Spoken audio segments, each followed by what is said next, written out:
Di video ini saya akan membahas soal latihan kesetimbangan asam dan basa yang sudah saya kirimkan sebelumnya di MS Teams. Ini belum sempat kita bahas di kelas karena 2 hari berturut-turut ya, tanggal merah di hari kuliahnya. Ada 5 soal yang sudah saya susun dari soal-soal ujian sebelumnya. Ini pembahasan satu arah ya, jadi kalau misalnya nanti ada kekeliruan dalam apakah saya salah hitung atau misalnya ada jawaban yang keliru, tolong dikoreksi ya, nanti silahkan hubungi saya di MS Teams. Oke, kita mulai dari soal yang pertama. Jeruk lemon memiliki kandungan asam sitrat sekitar 7-8% massa. Asam sitrat sering digunakan sebagai pemberi rasa asam pada produk makanan dan minuman. Asam sitrat merupakan asam triprotik dengan nilai pKa 1, pKa 2, dan pKa 3 berturut-turut 3,13, 4,77, dan 6,39. Perhatikan di sini ada nilai 3 pKa karena ini merupakan asam triprotik, dan kita tahu untuk tetapan kesetimbangan pertama selalu memiliki nilai yang lebih besar dibandingkan dengan tetapan kesetimbangan yang kedua. Begitu juga dengan tetapan kesetimbangan yang kedua selalu lebih besar nilainya dengan tetapan kesetimbangan yang ketiga. Dan nilai tetapan kesetimbangan itu berbanding terbalik dengan nilai min logaritmanya atau nilai pKa-nya. Oke, yang pertama, tuliskan 3 tahap reaksi ionisasi asam sitrat dalam air. Nah, kalau kita lihat dari strukturnya, asam sitrat ini kan sebetulnya memiliki 8 atom H ya dalam molekulnya. Tapi tidak semua H di dalam strukturnya tersebut itu bisa dilepaskan. Nah, konsensusnya untuk menyatakan berapa jumlah H+ yang bisa dilepaskan dari satu molekul tersebut dipisahkan di bagian depan. Jadi dari sini kita bisa melihat sebetulnya tanpa disebutkan bahwa ini asam triprotik, karena di sini H3 dituliskan di depan terpisah dari 5 atom H yang lainnya, artinya di sini satu molekul asam sitrat bisa melepaskan 3 ion H+. Ya. Kita tuliskan tahap reaksi yang pertama, tahap ionisasi yang pertama, H3C6H5O7 di dalam air. Ya. Karena ini asam lemah dicirikan dengan ada nilai pKa-nya, jadi tanda panahnya kesetimbangan. Yang namanya asam berarti melepaskan H+. Ketika dia melepaskan H+, maka berkurangkan satu H-nya di tahap ionisasi pertama, jadi H2C6H5O7-. Lalu H+-nya ditangkap oleh air, menjadi H3O+. Ini memiliki nilai pKa 1 sebesar 3,13. Tahap yang kedua, H2C6H5O7 min di dalam air ini mengalami ionisasi selanjutnya melepaskan 1 H+, HC6H5O7 2 min ditambah H3O+ dengan nilai pKa 2 4,77. Selanjutnya yang terakhir HC6H5O7 2 min, masih ada 1 H yang mungkin untuk dilepaskan di dalam air, menghasilkan C6H5O7 3 min ditambah H3O+ dengan nilai pKa 3 6,39. Perhatikan di sini, yang penting kita tahu ini adalah senyawa asam, berarti melepaskan H+ ditandai dengan terbentuknya H3O+. Boleh juga kita menuliskan alternatif persamaan kesetimbangan lain tanpa melibatkan air. Berarti langsung misalnya di sini H3C6H5O7 kesetimbangan ion yang sama, anion yang sama. Ya, lalu ditambah H+.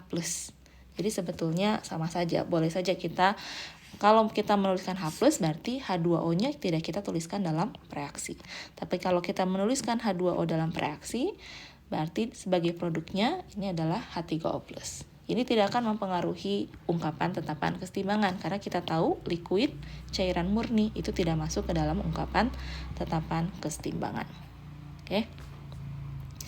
Lalu yang kedua, lingkari 3 atom hidrogen yang mudah dilepaskan sebagai proton pada molekul asam sitrat berikut. Nah, kita bisa lihat di sini ada gugus karboksilat, ya, COOH. Kita sudah membahas di bab sebelumnya bagaimana menjelaskan sifat keasaman dari asam karboksilat berdasarkan penjelasan strukturnya. Ya. Semakin polar ikatan OH-nya, di sini H-nya akan semakin mudah lepas. Nah, di sini di sini kan ada kalau kita lihat OH, H yang terikat dengan O, di sini ada 1, 2, 3, 4 ya. Kalau yang terikat dengan karbon itu kan tidak cukup polar, tidak cukup mudah untuk lepas H-nya. Makanya tidak memiliki sifat asam ya, atau tidak mudah lepas ya. Meskipun di sini satu molekul itu terdiri dari 8 atom hidrogen, tapi hanya ada 3 yang mudah untuk dilepaskan, yaitu dari gugus karboksilatnya. Di sini tinggal kita lingkari. Ini yang pertama, yang kedua, yang ketiga. Yang ini bagaimana? Yang OH di sini.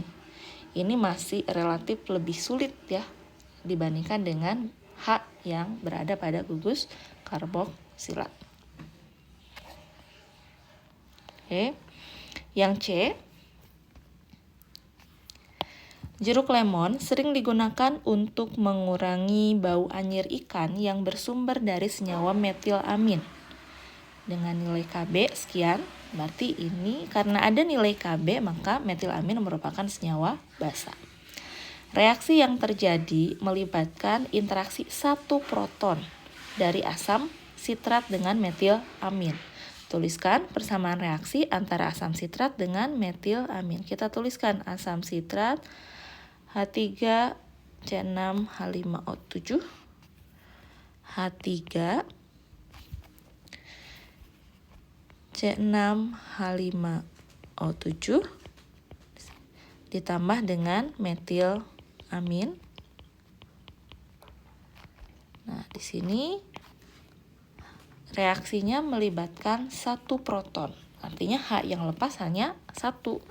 Tinggal kita tulis H yang lepas jadi 1, berarti produknya H2C6H5O7 minus. Kemana H-nya dilepaskan? Ini akan ditangkap oleh CH3NH2 menjadi CH3NH3+. Nih, reaksinya 1:1 karena hanya melibatkan satu proton. Yang D, sebanyak 0,45 gram dilarutkan dalam air hingga volume tepat 250 mili. Ini garam ya, yang terdiri dari kationnya Na+. Kalau saya tulis NaH2C6H5O7, ini garam yang terion menjadi Na+ ditambah H2C6H5O7 minus. Pertanyaannya, tuliskan reaksi kesetimbangan asam basa yang terjadi di dalam larutan NaH2C6H5O7. Fokusnya di sini kita melihat anionnya. Kenapa? Kita sudah mempelajari bagaimana sifat asam basa suatu garam. Ya, ada garam yang bersifat netral, ada yang bersifat asam, ada yang bersifat basa. Taunya dari mana? Lihat apakah ada kation atau anion yang memberikan sumbangan OH- atau H+. Kalau misalnya garam tersebut menghasilkan anion atau kation yang merupakan asam dan basa lemah, maka garamnya itu bisa bersifat asam, bisa bersifat basa. Nah, kalau di sini kita lihat hasilnya itu adalah kation Na+. Ya, kita sudah mempelajari di sini sifat kation logam cenderung bersifat asam untuk kation logam dengan kerapatan muatan yang tinggi. Jadi semakin besar muatan kationnya, semakin kecil ukurannya, sifatnya akan bersifat asam.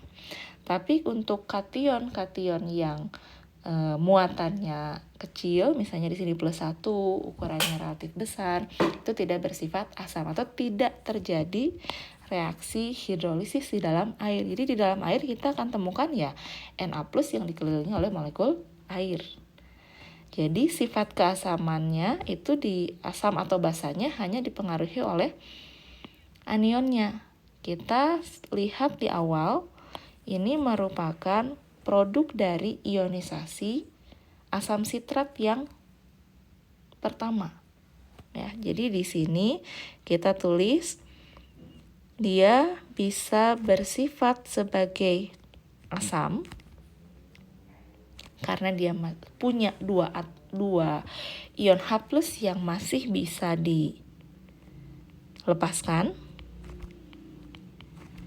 menjadi HC6H5O7 2- ditambah H3O+ dengan nilai pKa ini sama dengan pKa 2 ya. pKa 2 tadi nilainya 4,77. Tapi perhatikan di sini karena dia memiliki, ini berasal dari ionisasi pertama asam sitrat ya, maka molekul atau anion ini juga bisa bertindak sebagai basa, masih mampu untuk menerima proton, hasilnya menjadi asam sitrat.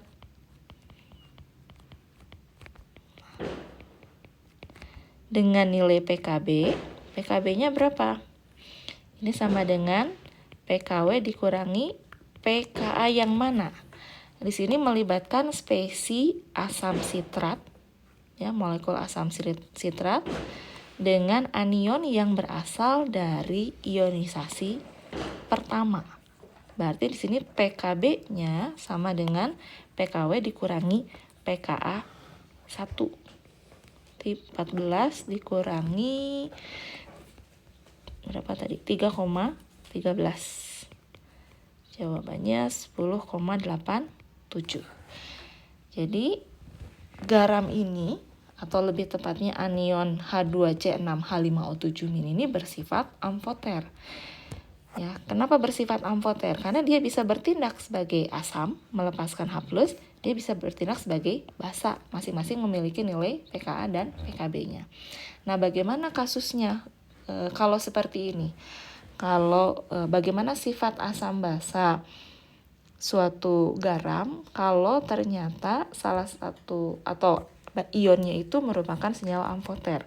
Mana yang lebih dominan? Kita bisa lihat dari nilai Ka-nya. Ya. Ini berhubungan dengan pertanyaan selanjutnya.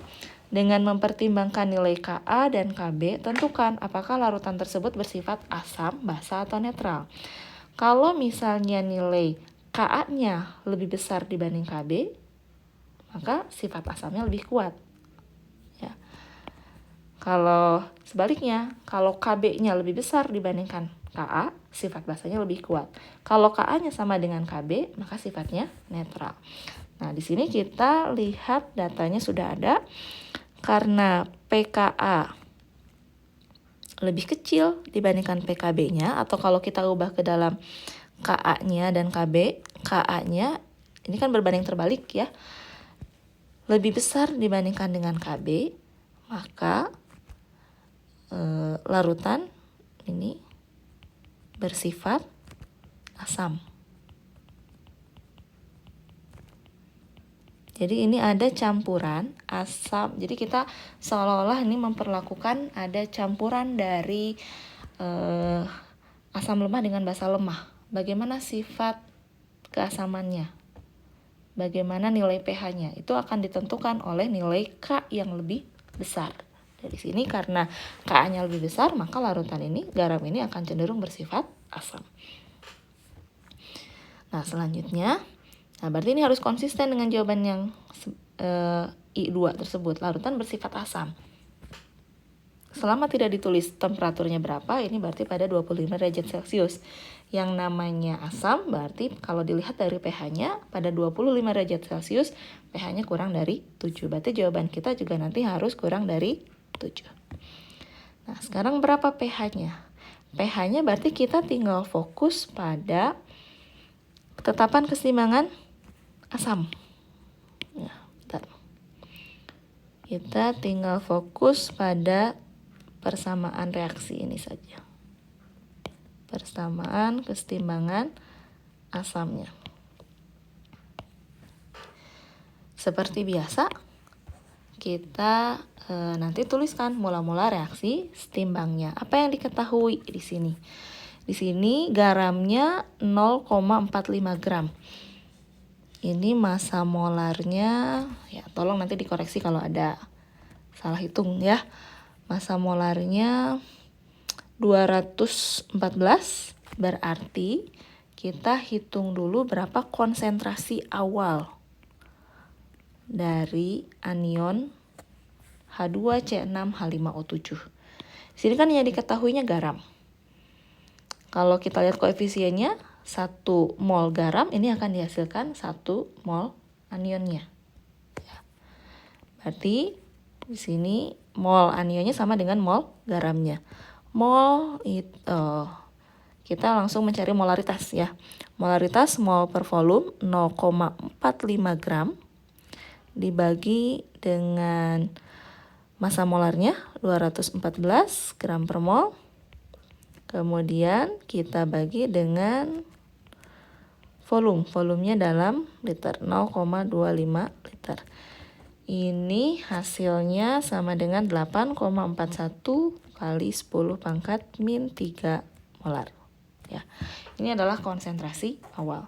Seperti biasa, ya, kita kan tidak tahu ya berapa yang terionisasi. Misalkan X, berarti ini 8,41 kali 10 pangkat min 3 min X akan dihasilkan anion sebanyak X dan H plus sebanyak X. Jadi ini pada keadaan setimbang nilainya masing-masing sebesar X. Seperti biasa, ini masukkan ke dalam ungkapan tetapan keseimbangannya. Ka-nya sama dengan HC6H5O7 2- dikali H3O plus dibagi dengan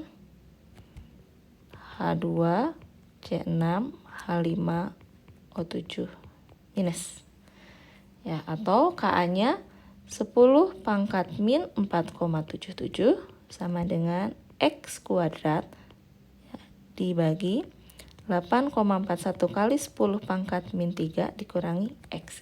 Kita asumsikan X-nya ini sangat-sangat kecil ya, dibandingkan 8,41 kali 10 pangkat min 3. Jadi kita bisa sederhanakan X tersebut sama dengan akar dari 10 pangkat min 4,77 kali 8,41 kali 10 pangkat min 3.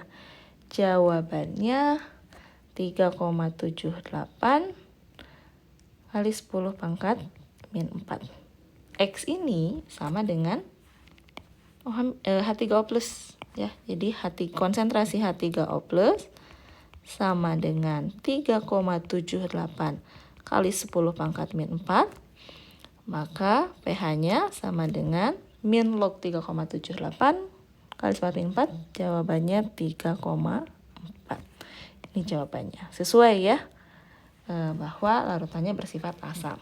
Nah, tadi kita buat asumsi X-nya itu lebih kecil. Nah, untuk penyederhanaan, kalau menemukan soal seperti ini, ada patokan kan ketika konsentrasinya masih lebih besar dari 1000 Ka-nya, itu boleh kita abaikan, atau sebetulnya silahkan kerjakan dengan cara asumsikan bisa diabaikan terlebih dahulu. Kemudian nanti kita coba cek nilainya, ini kan X-nya 3,78 kali 10 pangkat min 4. Kita bagi dengan konsentrasi awalnya. Ya, nilai yang kita bandingkan dia relatif lebih kecil terhadap mana? Di sini angkanya kan 8,41 kali 10 pangkat min 3. Kita bandingkan terhadap nilai tersebut lalu kali 100%. Hasilnya akan jauh lebih kecil dari 5%. Jadi patokannya di sini silahkan boleh abaikan terlebih dahulu untuk mempercepat perhitungan, lalu nanti tinggal buktikan berapa perbandingan terhadap nilai yang kita abaikan. Selama nilainya kurang dari 5%, berarti angka tersebut boleh kita pakai, artinya asumsi kita benar bahwa X-nya bisa diabaikan. Oke, selanjutnya yang E, hitung massa garam tersebut yang harus ditambahkan ke dalam 100 ml larutan dengan konsentrasi 0,1 molar agar diperoleh larutan dengan pH 4,77. Nah, di sini perhatikan, kita harus teliti. Ini merupakan campuran dari pasangan asam basa konjugasi, asam lemah dengan basa konjugasinya atau basa lemah dengan asam konjugasinya. Ya. Kalau kita sudah menemukan campuran tersebut, berarti ini akan membentuk buffer. Ingat, kalau menghitung pH buffer, langsung kita boleh menggunakan persamaan Henderson-Hasselbalch. pH sama dengan pKa ditambah log konsentrasi basa. Kalau tanda dalam persamaannya positif, di sini yang bertindak sebagai basa, langsung saya tulis anionnya saja ya. Karena di sini Na+ itu tidak memberikan sifat asam maupun basa. Basa itu adalah komponen dari pasangan asam basa konjugasi yang jumlah hanya lebih sedikit. Berarti yang HC6H5O7 2- per H2C6H5O7-. Pertanyaannya, agar diperoleh larutan dengan pH 4,77, ini pKa-nya yang mana? Kita cari pKa yang melibatkan dua spesi tersebut. Kalau kita kembali ke soal yang A, yang melibatkan spesi di soal yang tadi itu adalah spesi atau di persamaan ionisasi yang kedua ya. Jadi pKa-nya 4,77. Tadi kan spesi pasangan asam basa konjugasinya, ini basanya, ini asamnya. Jadi kita pakai pKa-nya yang 4,77. Ditambah copy.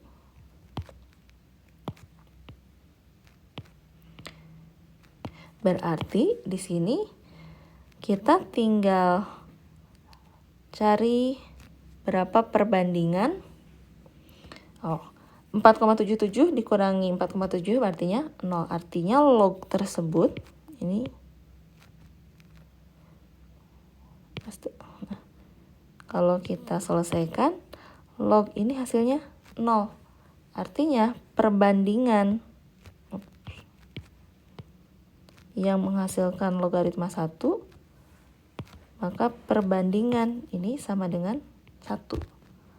Atau dengan kata lain, konsentrasi asamnya itu sama dengan konsentrasi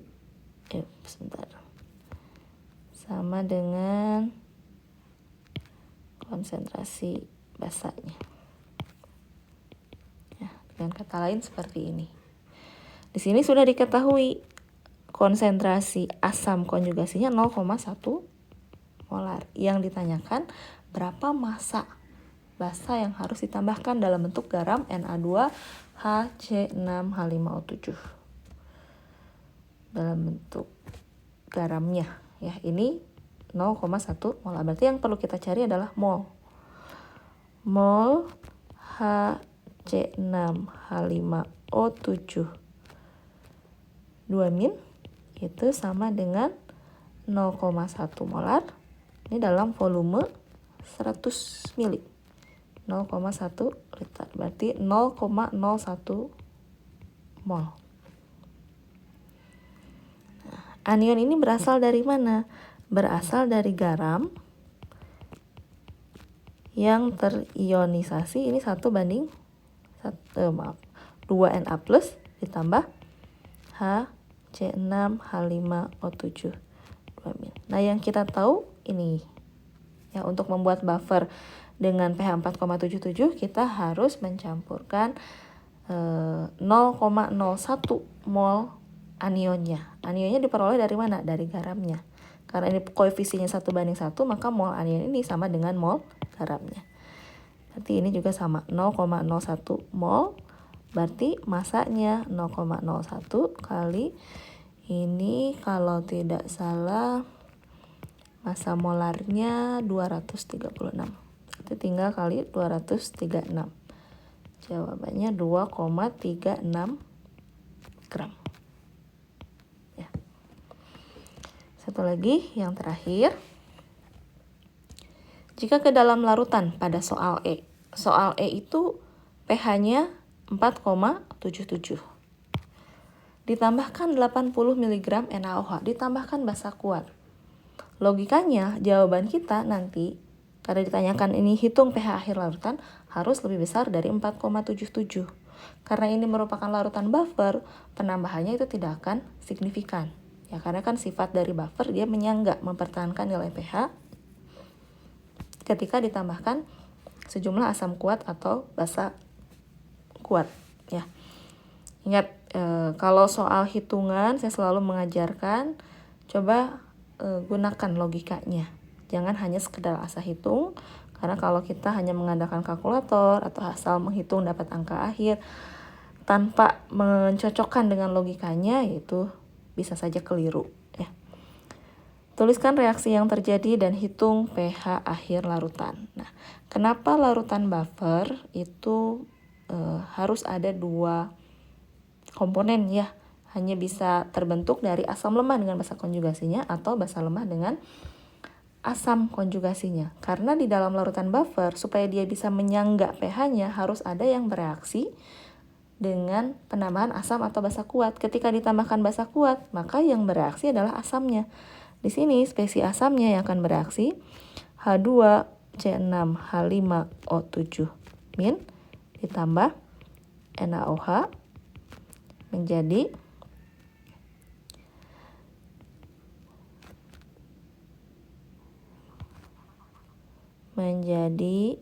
Na, atau boleh kalau misalnya kita mau menyederhanakan, kita pakai OH- saja, menjadi HC6H5O7 2- ditambah H2O. Ini reaksi yang terjadi ketika ke dalam larutan buffer ditambahkan basa kuat yang jumlahnya, ini massa molarnya 40, 80, berarti sini aja ya, mol NaOH sama dengan 0,08 gram dibagi 40 sama dengan, atau dalam supaya mudah dalam bentuk milimol saja, 80 ya betul, 80/42 milimol ya. Jadi yang ditambahkan ini sebanyak 2 milimol. Berapa mol awal dari asam maupun basanya? Dari soal di atas kita tahu konsentrasinya 0,1, kemudian volumenya 0,1 liter, 100 mili. Berarti 10 milimol ya. Ini 100 mili kali 0,1 molar. Jadi 10 milimol.